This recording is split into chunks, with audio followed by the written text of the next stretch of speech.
दोस्तों, इस दुनिया में कोई भी ऐसा व्यक्ति नहीं होगा जिस व्यक्ति के पास परेशानी ना हो। लेकिन कुछ व्यक्ति ऐसे होते हैं कि अपनी परेशानियों को दूर करने के लिए कुछ लोगों की राय मशवरा लेते ज़रूर हैं, लेकिन कुछ व्यक्ति ऐसे होते हैं कि उन्हीं परेशानियों को दूर करने के लिए वह खुद एक जल्दबाजी में गलत फैसला ले लेते हैं, जिसकी वजह से वह खुद परेशानी में पड़ जाते हैं और उसी परेशानी को दूर करने के लिए एक बड़ा ही खतरनाक फैसला तक ले लेते हैं। और उसी खतरनाक फैसले की वजह से उनका हंसता खेलता परिवार तक अब तबाह हो जाता है, जिसकी वजह से उनकी ज़िंदगी आगे के लिए बच ही नहीं पाती है। आज के घटना में सेम कुछ ऐसे होता है। एक व्यक्ति होता है, अपने बेटे की परेशानी को देखता है, लेकिन जब देखता हुआ खुद परेशानी में पड़ जाता है, उसी परेशानी को दूर करने के लिए एक जल्दबाजी में गलत फैसला ले लेता है कि जिसकी वजह से अपने समाज में हमेशा हमेशा के लिए झुकने पर मजबूर हो जाता है। लेकिन वह तब तक उलझन भरी खतरनाक फैसला तक ले बैठता है। लेकिन जब लोगों के सामने सच्चाई निकल के आती है, इसे सुनकर लोग हैरान और परेशान भी हो जाते हैं।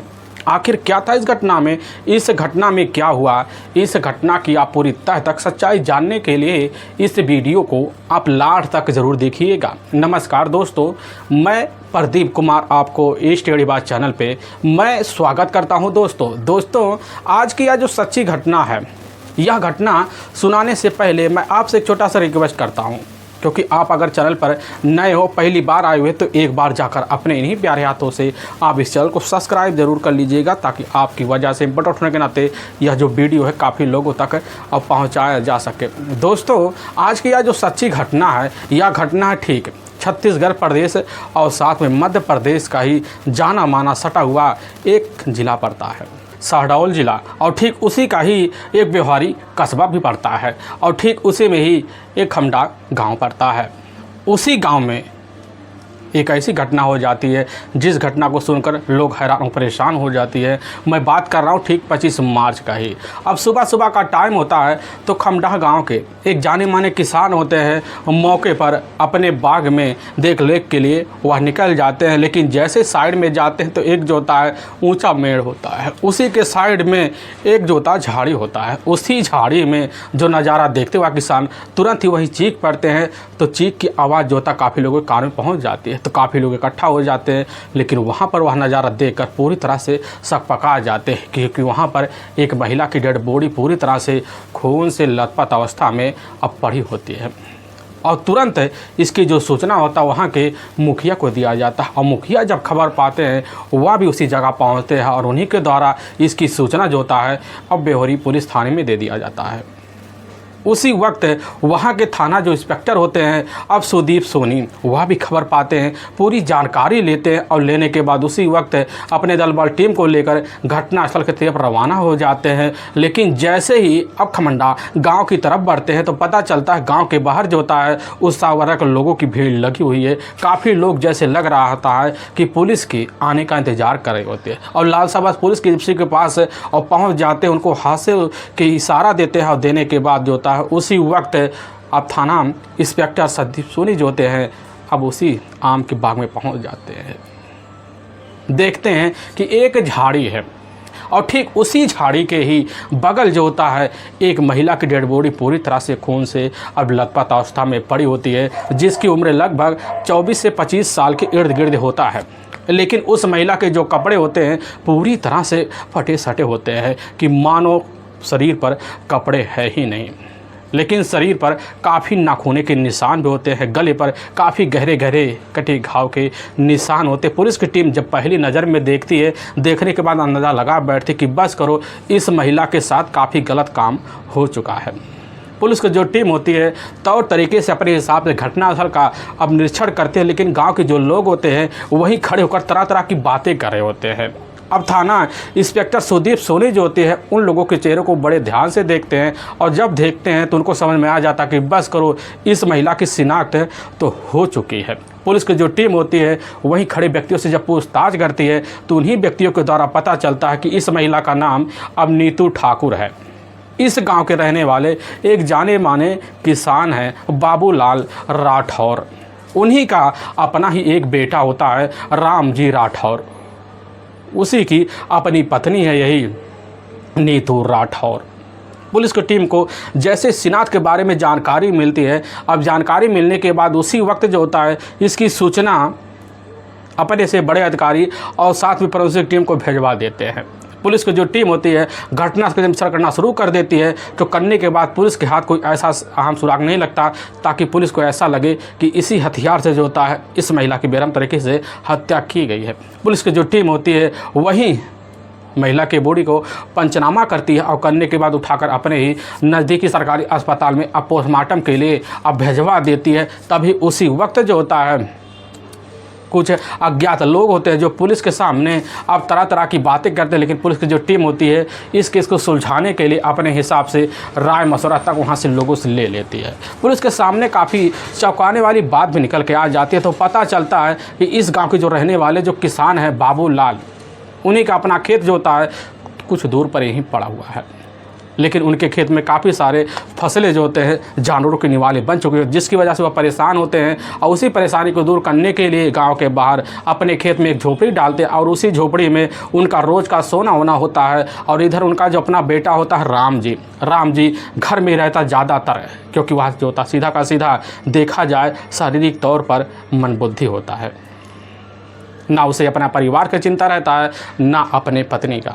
लेकिन वहाँ लोगों के द्वारा भी पता चलता है कि घटना से मात्र अब 2 साल पहले जो होता है राम जी और नीतू के बीच ना जाने किस बात को लेकर इतनी ज़ोर से झगड़े तकरार हुए थे कि नीतू जो होती है अपने मायके चली जाती है। और जब मायके जाती है जाने के बाद जो होता उसके मायके वाले खुद जो होता है लेकर थाने पहुँच जाते और थाने में जाकर इधर बाबू लाल और साथ में राम जी के ऊपर जो होता है दहेज उत्पीड़न का मुकदमा दर्ज करवा देते हैं। लेकिन चंद हफ्तों के अंदर जो होता है बाबूलाल और राम जी होता है तो तरीके से सुलह करा लेते हैं और कुछ महीने के बाद यानी कि नवरात्रि में जो होता है अपनी बहू को लेकर दोबारा इधर अपने ही घर पहुंचते हैं और तो तरीके से घर में खुशीमय माहौल बन जाता है।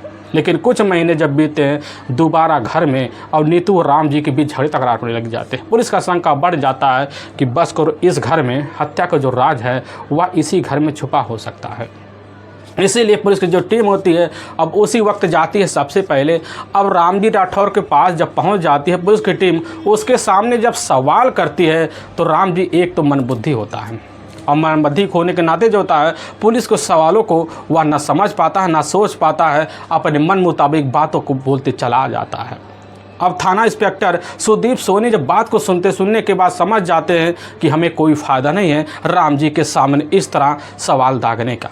पुलिस की जो टीम होती है वहाँ से तुरंत बाबू लाल के पास पहुँच जाती है और जब बाबू लाल के पास पहुँच जाती है तो बाबू लाल पुलिस के सामने ही कहने लग जाते कि साहब हम तो दिन भर खेती गृहस्थी में व्यस्त रहते हैं, हमें नहीं पता कि साहब हमारा अपना जो बेटा है राम जी और साथ में इधर नीतू के बीच किस लिए झगड़े तकरार चलते थे। पुलिस की जो टीम होती है जब उसी वक्त बाबू राम से काफ़ी गहराई से पूछताछ करती है तो बाबू राम यही कहने लग जाते साहब हुआ यूँ था, घटना से मात्र 2 साल पहले हमारी जो अपनी बहू है इधर नीतू अपने पति से शारीरिक मांग को लेकर काफ़ी तंग आ चुकी थी, जिसकी वजह से थाने जाकर झूठे आरोप के तौर पर उत्पीड़न का मुकदमा दर्ज करवाई हुई थी। लेकिन साहब हम कैसे ना तैसे जाकर नीतू को तौर तरीके से मनाते और मनाने के बाद अपने घर में आकर रख लेते हैं। लेकिन साहब हमें अब पूरी तरह से यकीन हो रहा है कि साहब हमारा जो अपना बेटा है अब राम जी जो होता है इधर नीतू से काफ़ी तंग आ चुका है, जिसकी वजह से बेरहम तरीके से कभी कभी पिटाई कर दिया करता था। हमें पूरी तरह से यकीन हो चुका है कि साहब हमारे बेटे ने अपनी ही पत्नी की बेरहम तरीके से हत्या की है। लेकिन थाना प्रभारी सुदीप सोनी जब बात बाबू लाल की सुनते हैं तो उनके यकीन नहीं होता है, क्योंकि उन्हें पता होता है कि एक मनबुद्धि आदमी जो होता है इतना खतरनाक षड्यंत्र जो होता है अब रच नहीं सकता है कि किसी महिला की इतनी बेरहम तरीके से हत्या कर सके। पुलिस की शंकाएं सीधा का सीधा घर में रहे एक व्यक्ति अब बाबू लाल के ऊपर टिकता है, जिसकी वजह से पुलिस की जो टीम होती अब जाती है गांव में काफ़ी लोगों से पूछताछ करती है कि आखिर बाबू लाल का चाल स्वभाव और साथ में उनके बहू और उनके परिवार में अपने बेटे और राम जी का कैसा था। तो काफ़ी लोगों के द्वारा यही निकल के आता था कि साहब इनके परिवार का जो रिश्ता होता है किसी के मन मुताबिक ना था, अपने घर से काम लेना देना रखते थे, नहीं पता होता है किसी को आखिर झगड़े तकरार किस लिए हुआ करते थे।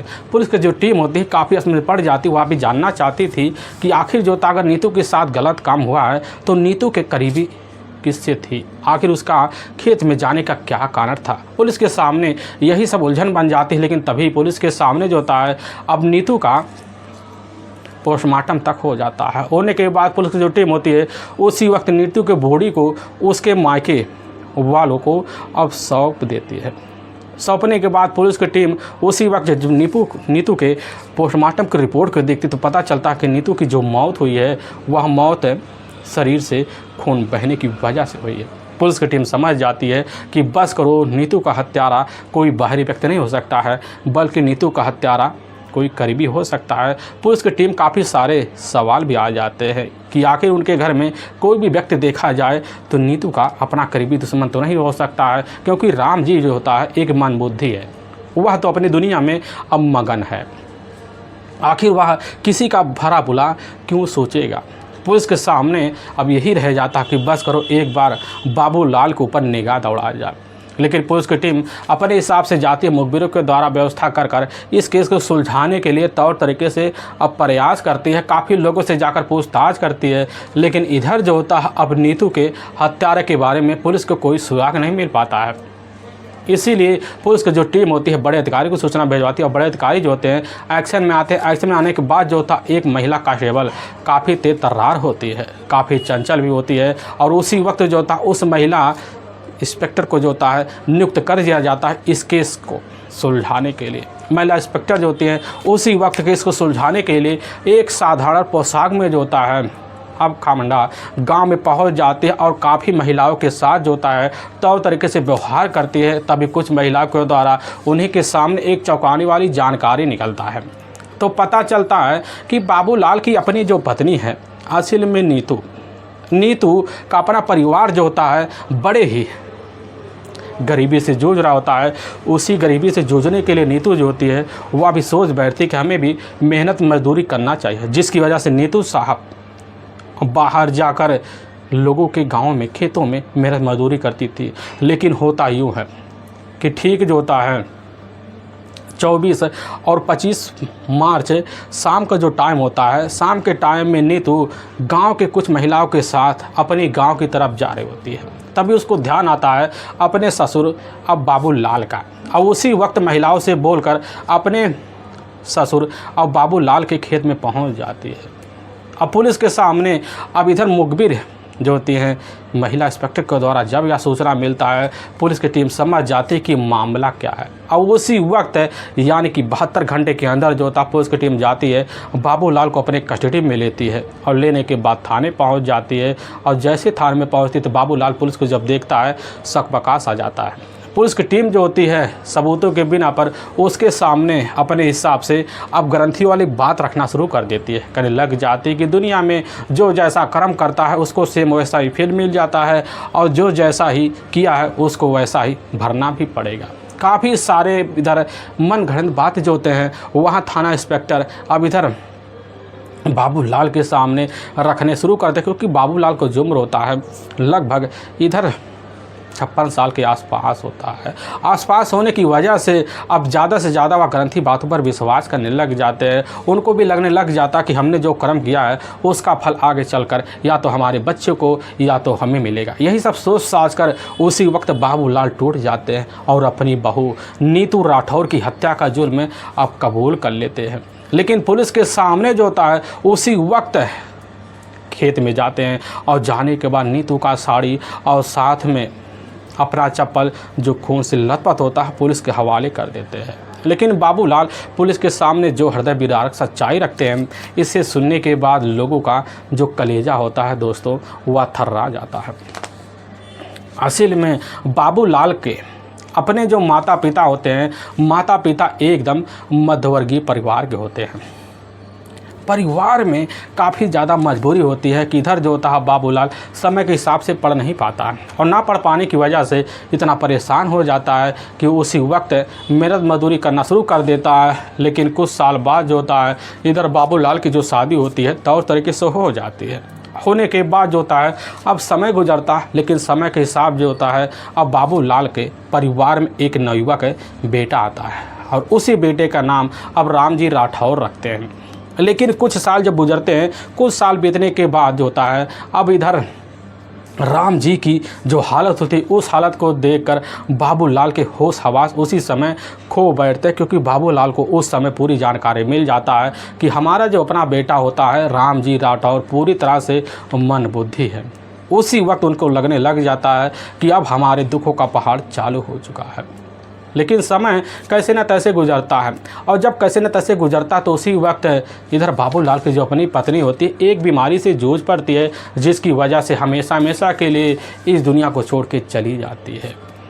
अब इधर बाबूलाल अपने बेटे को लेकर कैसे न तैसे चलकर अपनी ज़िंदगी जब गुजारते हैं, गुजारते गुजारते उनकी ज़िंदगी का कई साल जब बीत जाता है तो इसी बीच जो होता अब राम जी पूरी तरह से शादी की दहलीज पर पहुंच जाता है। और पहुंचने की वजह सोचने लग जाते हैं कि हमें अपने बेटे की अब शादी कर देना चाहिए, लेकिन सोचने लग जाते हैं कि आखिर मन बुद्धि लड़के से शादी कौन करेगा। लेकिन वह भी काफ़ी खोजबीन करते हैं लड़की की, लेकिन उनके हिसाब से जो कोई भी लड़की वाले घर पहुंचते हैं और उनको जानकारी लगता है कि इनका जो बेटा मन बुद्धि है, तुरंत ही हाथ जोड़ लेते हैं। हाथ जोड़ते जोड़ते कई सालों का वक्त निकल जाता है। इधर जो था राम जी का किसी के साथ रिश्ता ना बन पाता है, और बाबूलाल भी परेशान हो जाते कि आखिर अपनी ज़िंदगी अपने बेटे को लेकर आगे कैसे बढ़ाए, कि जब तक बेटे की शादी नहीं होगी तब तक घर में खुशियाँ कहाँ आएंगी। यही सब सोच साझ कर बाबूलाल भी पूरी तरह से टूट सा जाते हैं। लेकिन समय बीतने लग जाता है, क्योंकि बाबूलाल के पास कोई सरकारी नौकरी थी नहीं जिसकी वजह से अपने परिवार का खर्चा बड़े बेहतर तरीके से चला पाए। उनके पास सिर्फ खेतीहर ज़मीन थी, उसी खेतीहर ज़मीन में जाकर दिन भर मेहनत मजदूरी किया करते थे। लेकिन समय के हिसाब से इधर उम्र भी भागने लग जाती। भले ही बाबूलाल की उम्र 55 की थी, लेकिन उनकी जो स्थिति थी ऐसे लग रहा होता है कि स्थिति अभी सिर्फ 34 की बनी हुई है। लेकिन यही स्थिति जो होता है उनकी हर वक्त पनपी रहती है। लेकिन समय जब बीतने लग जाता है तो इसी बीच राम जी के लिए एक रिश्ता आता है, और रिश्ता उस ज़िले से दूसरे ज़िले का आता है जिसकी काल्पनिक नाम होता है नीतू राठौर। अब नीतू राठौर के साथ जैसे रिश्ते की बात इधर खुद बाबूलाल सुनते हैं, सुनने के बाद उनको पता चलता कि नीतू राठौर कोई साधारण लड़की नहीं है, पढ़ी लिखी भी है और साथ में बड़ी चंचल है, और यहाँ तक अपने गांव में जाने माने खूबसूरत लड़की भी है। अब इस तरह की जब जानकारी पाते हैं समझने लग जाते कि बस करो हमारे बेटे की शादी अब उसी लड़की से होके रहेगी। उनके सपने उसी वक्त बढ़ जाते हैं, उनके अपने सपने होने लग जाते हैं कि बस करो हमारे घर में जब बहू आएगी तो घर में पायल की झनकार बजेगी और घर उसी दिन से लक्ष्मी से जगमगा जाएगा।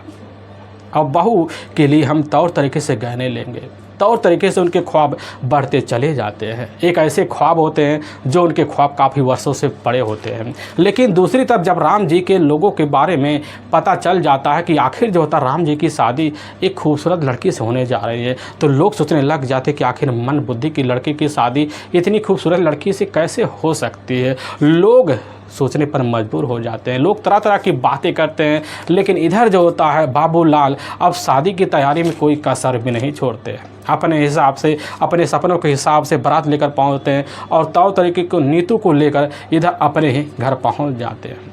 और नीतू को भी अपने सपने होते हैं, क्योंकि नीतू पढ़ी लिखी भी होती है, और पढ़ी लिखी होने के नाते जो होते हैं वह जानती थी कि आखिर सुहाग रात के दिन पति के साथ कैसा व्यवहार करना चाहिए, जिसकी वजह से रात के टाइम बेड पे बैठे बैठे अपने पति राम जी का अब इंतज़ार भी करना शुरू कर देती है। लेकिन कुछ घंटे का वक्त जब बीत जाता है, बीतने के बाद जो होता है राम जी तो अपने कमरे में पहुँचता है, लेकिन जब पहुँचता है तो उसी वक्त खिलौने की तरह जो होता है अब नीतू से खेलना शुरू कर देता है, क्योंकि राम जी एक मन बुद्धि होता है, उसको यही पता होता है कि शादी ब्याह तो एक खिलौना है।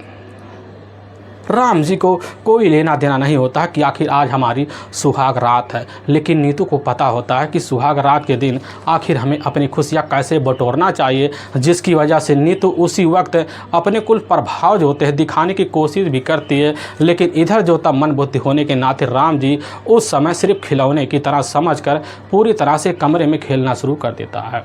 लेकिन ऐसे जब कुछ घंटे का वक्त बीत जाता है और बीतने के बाद रीतू को भी समझ में आ जाता है कि आखिर हमारा जो अपना पति है पूरी तरह से मन बुद्धि मिला हुआ है, और नीतू के पैरों नीचे ऐसा लगता है ज़मीन से खिसक जाता है और वो नीतू को जो स्थिति होती है वहाँ बेहोशी में बदल जाती है।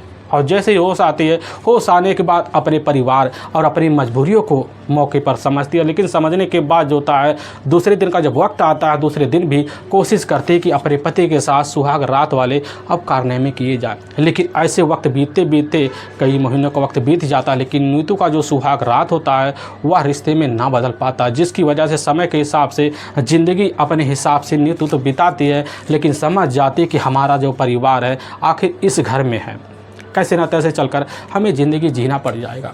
लेकिन नीतू ज़िंदगी को देती है, लेकिन राम जी जो होता है समय के हिसाब से अपनी पत्नी के साथ ऐसा व्यवहार करना शुरू कर देता है, जिसकी वजह से अब झगड़े तकरार होने लग जाती है। कभी कभी राम जी जो होता है अब नीतू की पिटाई भी कर दिया जाता था। भले नीतू खूबसूरत होती है, लेकिन इधर राम जी को कोई फ़र्क नहीं पड़ता था और इतनी बेझगड़े तकरार हो जाते थे कि साल 2016 का वही जनवरी का महीना होता है। उसी महीने में जो होता है अब इधर नीतू मौके पे झगड़ा कर कर अपनी मायके चली जाती, लेकिन कसम खा लेती आज के बाद ससुराल नहीं जाएंगे।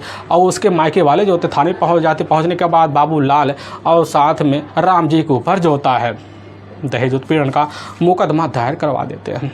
पुलिस की टीम जो होती है बाबू लाल और राम जी को ले जाती है, लेकिन बाबू लाल जो होते हैं अपने हिसाब से पुलिस के सामने पेश आते हैं। पुलिस भी उनकी बात सुनती है और सुनने के बाद कसम दिलवा लेते हैं कि हमें ऐसा कोई कदम उठाने की मजबूर ना किया। पुलिस की टीम समझ जाती है कि बाबू लाल की बात में सच्चाई है, लेकिन बाबू लाल जो होते हैं उसी वक्त अपने घर चले आते हैं। वह भी सोचने लग जाते हैं कि आखिर हमारी बदनामी इस एरिया में होने वाली है। काफ़ी सोच समझते, लेकिन समय जब बीतने लग जाता है, बीतने के बाद कुछ महीना और बीतता, तो उसी वक्त बाबू लाल भी समझ जाते हैं कि अपने परिवार को चलाने के लिए अपने जो होता है रिश्तों को भी भूलना पड़ेगा। बाबू लाल ठीक है, और नवरात्र का महीना होता, अब उसी महीने में जाते हैं, अपने बहू को मना दना के तो लाते हैं। लाने के बाद जो होते हैं अब इधर नीतू समझ जाती कि समय के हिसाब से सुधरना चाहिए, लेकिन नीतू जो होती उसी वक्त भी उदास दिख जाती है जब पता चलता कि अभी भी राम जी के अंदर कोई सुधार नहीं आ पाया है। लेकिन इधर बाबू लाल भी समझ जाता है कि दोबारा घर में कलह ना बढ़े, नहीं तो हमें जेल जाना स्वाभाविक बन जाएगा। जिसकी वजह से बाबू लाल उसी वक्त ठान लेते हैं कि अब हमारा जो बेटा है जो काम ना करके दिखला पाया उस काम को हम दिखलाएंगे। जिसकी वजह से अब बाबू लाल जो होते हैं इधर अपनी बहू अब नीतू राठौर का ख्याल बड़े बेहतर तरीके से रखना शुरू कर देते हैं। भले ही बाबू लाल की उम्र लगभग 55 की होती है, उनकी बहू की जो उम्र होती है लगभग 23 की होती है। रिश्तों की आड़ में जो होता है बाबू लाल खुद अब वह खेलने के लिए तैयार हो जाते हैं। दूसरी तरफ नीतू को भी एहसास हो जाता है कि 2.5 साल का वक्त बीत जाता है कि अभी तक हमारे पति और हमारे बीच जो होता है सुहाग रात की बात तक ना बन पाई है। नीतू को भी समझ में आ जाता है कि बाबू लाल भले ही उम्र में बढ़े, लेकिन अपने घर में अपनी बात रहे तो बड़ी अच्छी है। जिसकी वजह से नीतू अब बाबू लाल को खुद भाव देना शुरू कर देती है, तरह तरह के पोशाक पहनती, और बाबू लाल जो होते हैं तरह तरह के ख्याल भी रखने की भरपूर कोशिश भी करते हैं। लेकिन दोनों के बीच जो होती है घर में रहने की वजह से बड़ी जल्दी जो होता है अब मन की बात चल जाती है। और तभी एक दिन दोपहर का जब टाइम होता उसी वक्त नीतू आंगन में खड़ी होती, बाबूलाल घर में घुसते हैं। लेकिन जिस अवस्था को बाबूलाल देखने के बाद जो होता है अब जाते हैं नीतू के इशारों को समझ लेते हैं। फिर वहीं जो होता है अपने बहू के साथ अब वही माहौल बनाने के लिए तैयार हो जाते हैं। अब नीतू अपने बेडरूम में ले जाती है और उस सुहाग रात को अनुभव को करने की पूरी कोशिश करती है कि जिसके लिए हम 2.5 साल तरसे हैं, आखिर आज हमारी सुहाग रात हमारे ही ससुर के साथ पूरी तरह से बनेगी। यही सब सोच साझ कर नीतू उस दिन सुहाग रात का माहौल बनाती है और अपने ही ससुर के साथ जो होता है पहली सुहाग रात मना लेती है, क्योंकि उसे पता होता है कि जिसकी वजह से हमारी ज़िंदगी तहस महस हुई है उसी की वजह से अपनी ज़िंदगी खूबसूरत बनाएंगे। और उसी दिन से बाबूलाल जो होता है अपनी बहू को अपने बेटे वाला सुख दे देता है, जिसकी वजह से इधर नीतू और बाबूलाल के बीच बेहतर तरीके से ज़िंदगी बीतने लग जाते हैं। बेहतर तरीके से दोनों के बीच अनैतिक संबंध पनप जाते हैं, क्योंकि राम जी पूरी तरह से मन बुद्धि होता है, घर में ना समझ पाता कि घर में हमारी पत्नी हमारे पिता के साथ कौन सा खेल खेल रही है। लेकिन जब कभी भी इधर नीतू को पता चलता है कि पूरी तरह से राम जी नींद में आ चुका है, तो नीतू खुद उठती और अपने ही ससुर के पलंग पे जाती, फिर वहीं रिश्तों को अंजाम देती। समय के हिसाब से दोनों की ज़िंदगी बड़े ही खूबसूरत तरीके से बीतती है, लेकिन जब बीतने लग जाती है तो इसी बीच नीतू भी समझ जाते कि आखिर जो होता है यह खेल समाज की आड़ में कब तक चलता रहेगा। इस समाज को दिखलाने के लिए हमें कोई ना कोई कदम उठाना पड़ेगा, क्योंकि इस घर में कोई ना कोई वंश तो देना पड़ेगा और वंश को नाम देने के लिए कोई ना कोई सहारा चाहिए। जिसकी वजह नीतू सोच बैठती है कि अब हमारी ज़िंदगी में अगर कोई पति बनेगा तो खुद हमारे ससुर बाबूलाल बनेंगे। यही सब सोच साच कर खुद जाती है बाबूलाल के सामने शादी का प्रस्ताव रख देती है। लेकिन जैसे ही बाबूलाल यह बात सुनते हैं खुद नीतू के द्वारा बड़ी असमझ में पड़ जाते हैं कि आखिर अगर लोगों की इस चीज़ की जानकारी लगेगी तो लोग हमारे ऊपर थू थू करेंगे। ये सब सोच साच कर अब बाबूलाल परेशान हो जाते हैं। लेकिन दूसरे अब नीतू जो होती है जब भी सामने पड़ती तो हर वक्त जो होता है बाबूलाल के सामने शादी के लिए बात करना शुरू कर देती, जिसकी वजह से बाबूलाल समझ जाते कि बस करो, हमें समाज की बदनामी की वजह से दूरी बनानी पड़ेगी। लेकिन नीतू जो होती है इधर बाबूलाल के चाहतों में इस तरह पागल हो जाती है कि शादी की बात करते वक्त जो होता है अब बाबूलाल के साथ सम्मत जैसे रिश्ते पनपने की मांग करती है। लेकिन बाबूलाल जो होते हैं एक बार रिश्ते बनाने की वजह से बार बार रिश्ते बनाने के लिए मजबूर हो जाते हैं, जिसकी वजह से हर वक्त तो रिश्ते पनपते, लेकिन जब भी रिश्ते पनपते तो नीतू जो होती हर वक्त शादी के लिए दबाव मारती। लेकिन इधर पारिवारिक जब मजबूरी बढ़ती है, बढ़ने की वजह से नीतू भी समझ जाती है कि हमें जो होता बाहर जाकर मेहनत मजदूरी करना चाहिए। जिसकी वजह से नीतू कुछ महिलाओं की मदद लेती है और गांव के बाहर मेहनत मजदूरी करना शुरू कर देते हैं। लेकिन जब भी शाम के टाइम लौटती भले थकी हारी तो लेकिन बाबूलाल के साथ जो होता है रिश्ते ज़रूर पनपटाती। लेकिन बाबूलाल भी तंग आ जाते कि आखिर हमारी ज़िंदगी तहस महस हो रही है, क्योंकि हमारे घर में इस तरह की मलचन आने की संभावना ना थी। लेकिन नीतू पूरी तरह से अंगा डालना शुरू कर देती। लेकिन समय तब बदल जाता है जब इधर बाबूलाल को लगता है कि खेत में अब फसलें तैयार हो चुकी है और हमें झोपड़ी डाल लेनी चाहिए, और अपना जब व्यवहार बदलेगा, दूरी पनपेगा तो हमारी नीतू पूरी तरह से बदलाव में आ जाए। यही सब सोच साच कर अब जाते खेत में झोपड़ी डालते हैं और डालने के बाद वही रहना शुरू कर देते हैं। लेकिन जैसे शाम डलता उसी वक्त बाबूलाल जो होते हैं अपने टिफिन पैक करवाते और पैक करवाने के बाद खेत में चले जाते, आराम से समय बिताते। लेकिन जब दूसरे दिन लौटते तो नीतू तरह तरह की बातें बाबूलाल से करती, बाबूलाल को तरह तरह की रिझाने की कोशिश करती। लेकिन समझ जाते कि बाबूलाल पूरी तरह से दूरी बना चुके हैं, सिर्फ मजबूरी को फ़ायदा उठा चुके हैं। और कई बार बाबूलाल को अपने घर में धमकाती बुमकाती थी, जिसकी वजह से बाबूलाल भी समझ जाते हैं कि हमें दूरी बनाने के लिए कोई ना कोई रास्ता तो निकालना पड़ेगा। लेकिन तभी दोस्तों अब 25 मार्च साल 2018 का ही अब जैसे शाम का टाइम होता है तो उसी वक्त इधर नीतू मेहनत मजदूरी कर कर अपनी सहेलियों के साथ लौट रही होती है। तभी उसको ध्यान आ जाता है कि कल तो हमें अपने मायके जाना है और वहाँ जाने से पहले अपने ससुर के साथ एक बार रिश्ते भी पनपा लिए जाएं। जिसकी वजह से उसी वक्त सहेलियों से नखड़े पुखड़े बनाकर अपने ही खेत में पहुँच जाती है और वहीं उसके ससुर मिल जाते हैं। और जैसे मिलते हैं तब बाबूलाल देख के बड़े चौंके रह जाते हैं। लेकिन नीतू जाती तुरंत कहने लग जाती है कि हमें तुम्हारे साथ यहीं आज रिश्ते पनपनाने हैं। कई बार बात करते हैं लेकिन बाबूलाल बड़े समझ पड़ जाते हैं क्योंकि उनको पता है कि हमारे पास काफ़ी सारे किसानों का रात में आना जाना है और कभी भी नज़र में पड़ेंगे तो हमारी बदनामी स्वाभाविक है। लेकिन नीतू जो होती तरह तरह की बातें करती है और वहाँ तक बात को बढ़ाने के लिए तैयार हो जाती कि वहीं मौके पर बिन कपड़े हो जाती है। जिसकी वजह से बाबूलाल का माथा वहीं टकरा जाता है और उसी समय ठान लेते हैं कि आज इस झगड़े की जड़ को पूरी तरह से हम जो होता है समाप्त कर रहेंगे। यही सब सोच कर बाबूलाल जो होते हैं और जाते हैं नीतू के पास तौ तरीके से व्यवहार करते हैं, बेरहम तरीके से वही अपने हिसाब से काम करना शुरू, जिसकी वजह से नीतू हमेशा हमेशा के लिए वहीं दुनिया छोड़ के अब चली जाती है। प्राइवेट पार्ट को जाते हैं बड़े बेहतर तरीके से वहीं ख़राब कर देते हैं और नीतू को बॉडी को अपने कंधे पर लेते हैं और लेने के बाद बाग में ले जाते हैं, वहीं डंप कर देते हैं। सोचने लग जाते हैं इसका जो सारा इंजाम होगा सीधा का सीधा अपने बेटे राम जी पे लगा देंगे, क्योंकि लोग जो होता है कि हमारे बेटे की बात कर यकीन नहीं करेंगे, क्योंकि लोगों को पता होगा कि बहू और बेटे के बीच झगड़े तकरार हो रहे हैं, जिसकी वजह से सारा का सारा शंका राम जी पे चला जाएगा। लेकिन बाबूलाल की सोच तब पड़ जाती है जब पुलिस के सामने खुद वाह मुश्किल में फंस जाते हैं। लेकिन वाकई में दोस्तों पुलिस के सामने जब यह सच्चाई निकल के आती है, आने के बाद लोग एकदम हैरान परेशान हो जाते हैं। लेकिन पुलिस की जो टीम होती है इधर बाबूलाल राठौर को अपने कब्जे में लेती है, ले जाती है, वहाँ के न्यायालय में पेश करती है। तो न्यायालय में बाबूलाल के ऊपर काफ़ी गंभीर मुकदमा दर्ज करके ले जाकर हमेशा हमेशा के लिए जेल के सलाखों के पीछे डाल देती है। दोस्तों इस वीडियो का जो सुनाने का उद्देश्य है किसी के दिल को ठेस पहुंचाना नहीं है, बल्कि आपको यह बताना है कि आप जहां भी रहें आप सावधान और सतर्क जरूर है। दोस्तों हमारे कुछ ऐसे व्यूअर हैं जो हमारे वीडियो को लगातार वॉच करते हैं, जिसमें दीपक कुमार ठाकुर मध्य प्रदेश उज्जैन के रहने वाले हैं, और इधर राम दिवाकर जी जो उत्तर प्रदेश आजमगढ़ के रहने वाले हैं, और राजस्थान के रायपुर के रहने वाले राजू हैं। दोस्तों कई हमारे व्यूअर हमारे वीडियो को लगातार वॉच करते हैं, अगली बार आपका नाम जरूर लिया जाएगा। फिर मिलेंगे नए वीडियो के साथ, तब तक के लिए जय हिंद और जय भारत।